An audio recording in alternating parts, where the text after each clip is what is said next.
Hey guys, welcome back to Arry The Stag. TR Tony here, sat in the garage, just welcoming you back after a long week. Hope you're all well wherever you are, and had an interesting video sent in this week by young Julian, which I'll show you. Arry The Stag. And Jim as well, his dad, has adopted the Arry The Stag badge of honour on his discovery. So top work, you guys. Well done, and thank you very much for sending your videos in. Incidentally, anybody else wants to send theirs in, always happy, and you might even get featured on the channel. You never know. So well done, Julian. Top work. Good. Okay, so this week I've been obviously grounded because of COVID. We're not going anywhere just now. However, a couple of weeks back we managed to acquire a 2.5 PI engine for the 2500, the Triumph 2500, which we've got down at Allen's, as you know. The car came without the engine, so we've got the engine now, and I'll walk you through that in just a second. Meanwhile, down at Allen's, things have been going very well. He's now worked on the near side door this week, and going from the right wreck that it was full of rust, holes, all sorts of nasties, but he's managed to A, weld it, B, fill it, and make sure it's all good with good metal and whatever, and then he's primed it and he's painted it. So I'll just overlay on this video some of the shots that he's taken and sent through to us this week, and looks like UNY 49M is beginning to come together. So don't think it'll be too much longer now before we get the car back. So that's all great. So yeah, 2.5 PI engine. Just thought I'd show you around the engine that we've got, and also the petrol injection system itself. Now, I don't profess to be an expert. I know that there's probably loads of you out there who know all about this inside out, and I'll probably make one or two mistakes if I do. I apologise in advance, but I'm interested and just intrigued as to what came with the engine, and I'll walk you through that in just a second. First of all, let's go and have a look at the engine in the corner of the garage. It came on a pallet a few weeks back, and well, let's go and have a look. Here is the Triumph Straight 6 2.5 PI engine in its glory. As I say, it came on a pallet a few weeks back and arrived very well covered up and plugged up, so no things could get inside. Equally, it was drained of oil and water and everything else that might have gotten away. And I think here you can see it's a pretty kind of agricultural kind of motor. These have been around for quite some time. They do sit in lots of different applications in Triumphs.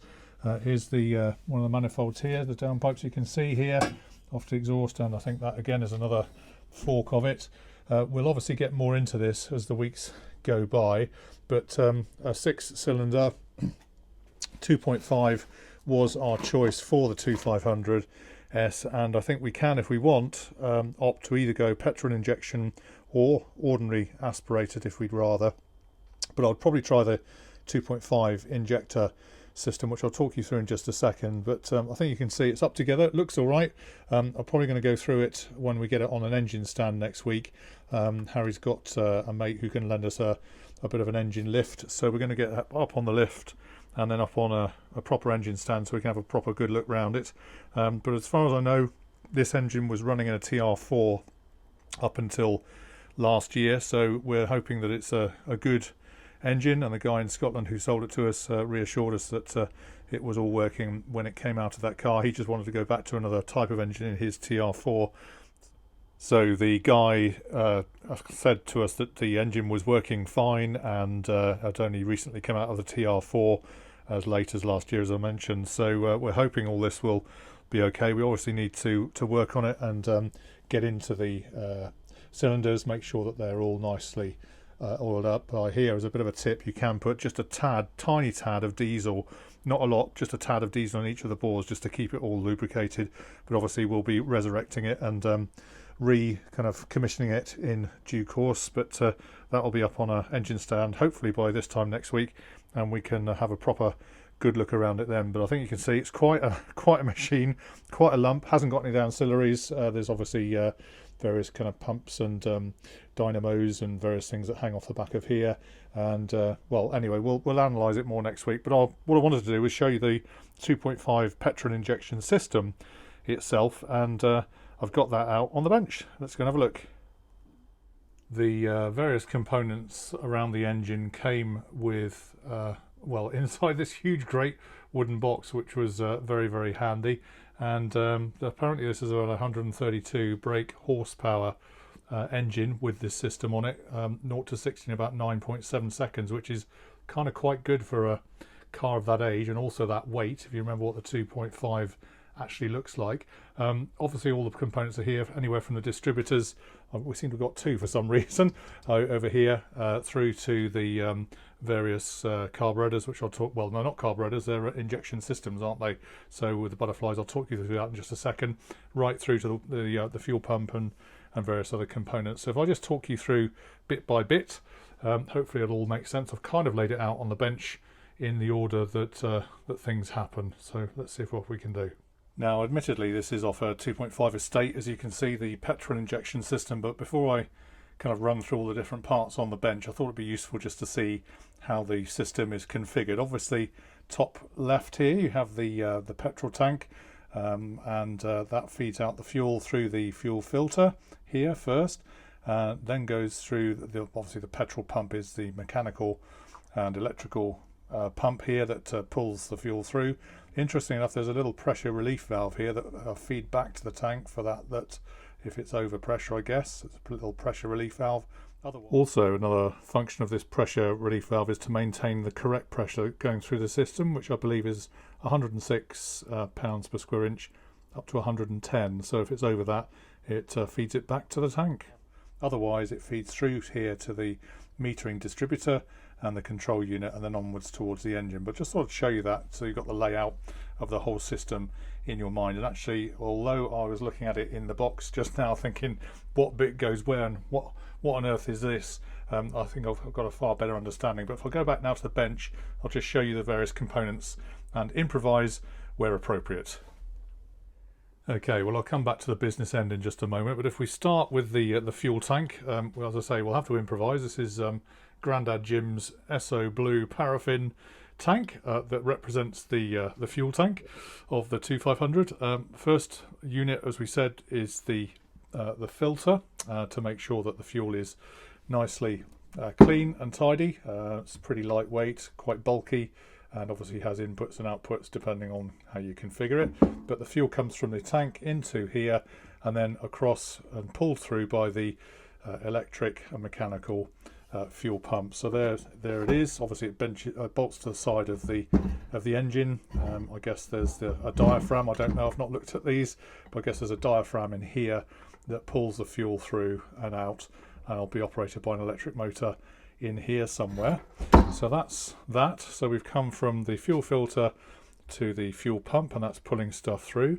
We then go back to you remember I pointed out the pressure relief valve, so that's obviously in line here after the filter to go back to the tank, as we said. I'm not sure if that's the right way around or what, but that's the pressure relief valve. And then finally you get through to the business end here, which is the control unit, the metering distributor, where the fuel gets injected into the car.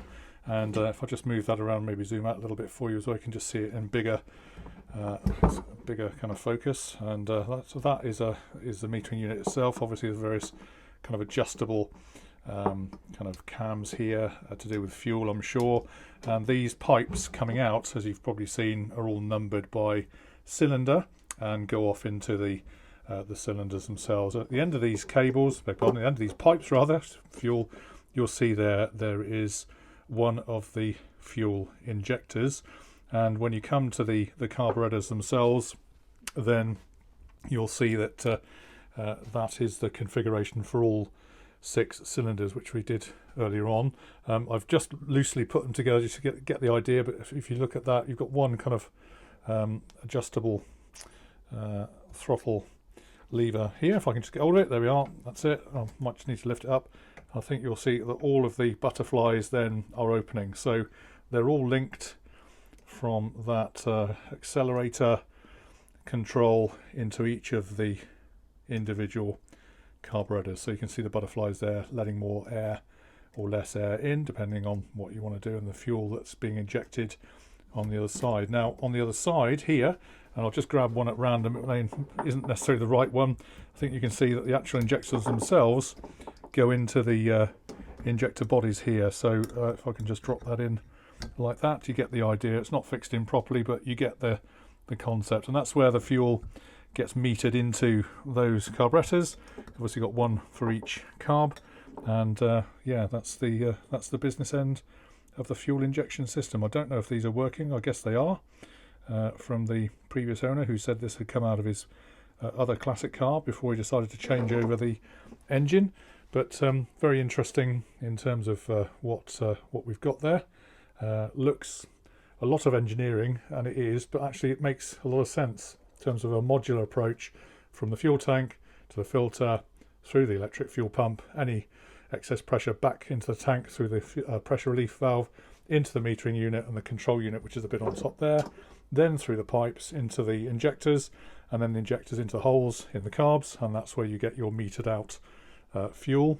There is, as you'd expect, a kind of air box here, so that obviously goes on top like so, and lets your air in, no doubt, through a air filter, which you can see over here, and sits I guess on top of the engine somewhere. It looks like there's a filter in there already, so we might have gained an extra filter somehow. And as I mentioned maybe earlier, we seem to have got two distributors. I'm not quite sure why, but I'm not going to complain. So it's a nice little system, and I know the 2.5 injection system itself has had bad reputation in the past, and largely I'm told it's down to the pumping mechanism itself. So it may be there's a replacement, TRG rings a bell, or Bosch pump that is more reliable. I don't know, I guess this is one of the original Triumph ones, but more will be revealed, no doubt, as we get into the engine bay and start to tinker about. But logically it would make sense, you would think, to rig it all up. You can see on the back end of the carbs here, that's obviously where it goes onto the engine, into the inlet manifold on there. So there's obviously 6 of those, just breaking everything now, but it's really cool. You even get your own Triumph badge, look, on the air intake box, which is all great, and I don't want to drop it either, because that won't do it any good. And of course, just to correct myself, I referred to these earlier as carburetors. It is a fuel injection system, obviously, with the fuel going in here. So it's the air and fuel mix. The fuel is delivered here in the appropriate amounts to go into the air intake. You could argue that was a carburetor type of action anyway, but yes, obviously it's fuel injection. But yeah, I guess they have a lot in common with carburation, because it's mixing the fuel and air. I guess the electronic bit is where it comes from this into here.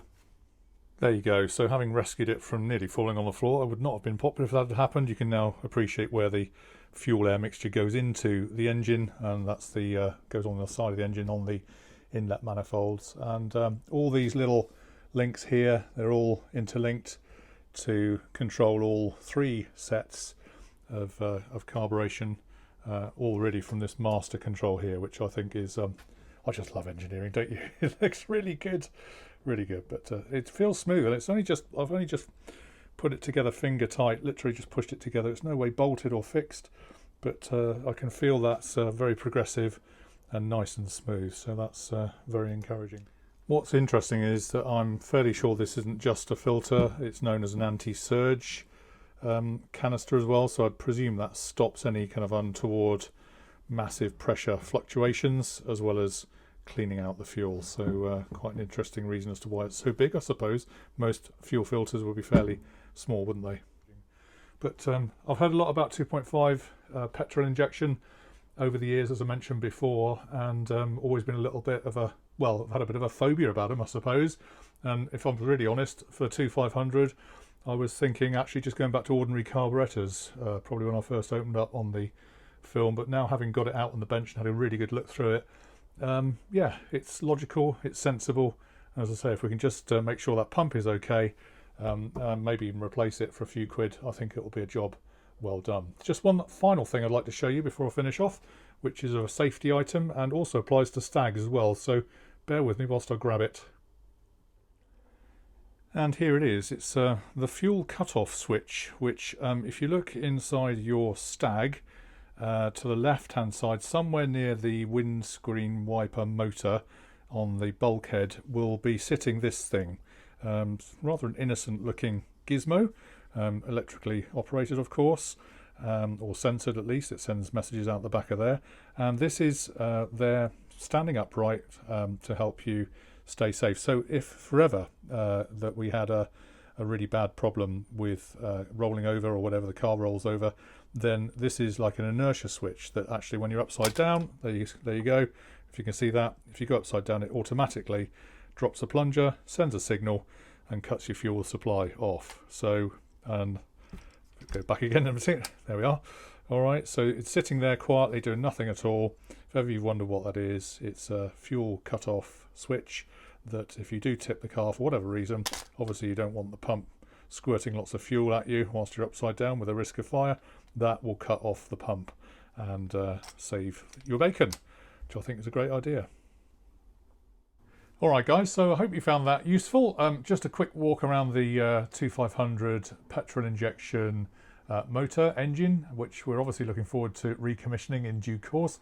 Really useful to see some of the various bits and pieces, the ancillaries and the petrol injection system itself. Hopefully it's just enlightened a few people as well. As I say, I don't claim to be an expert at all in this, but it logically makes sense to me, and I know it'll give the engine an extra bit of brake horsepower, so that's got to be a good thing when we get 2500 back on the road, and also a bit of a safety item as well in terms of the fuel cutoff switch, that inertia switch I just showed you at the end. Cool. Okay, don't forget to like, share and subscribe, and on a Saturday you'll be aware that we do the Saturday Sockets email, so please feel free to sign up for that. It's a free thing we do every weekend. It's kind of off-camera shenanigans that goes out every week. I know lots of people are enjoying that. Equally, there is a badge of honour sticker that you can have for your car. It doesn't have to be a Stag, you can have it for any car you like, and as you would have seen earlier from Jim's disco. So yeah, all things told, we're sharing the classics dream together. So there you go. Hopefully we'll have some more news on UNY 49M, and I know Boris is up in front of the Houses of Parliament on Monday, so let's see if we've got a little bit more idea about when we can get out and actually go and drive our cars and show them off. Really looking forward to that. But in the meantime, hopefully we brought you a little bit of light relief on a Saturday, and yeah, we'll see you online on Arry the Stag very soon. All the best guys. Cheers for now.